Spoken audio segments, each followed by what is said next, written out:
So this is from Kirsten, and she says, is there a way for those who are not near the single display that they have in their break room to view the content from their desktops? So like a URL link.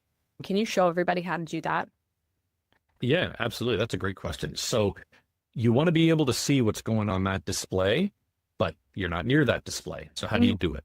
Also, maybe you have people who don't work at that location and and you still want to be able to show the content or share that. Yeah, exactly. Yeah, that's great example. So here's what I always suggest with that.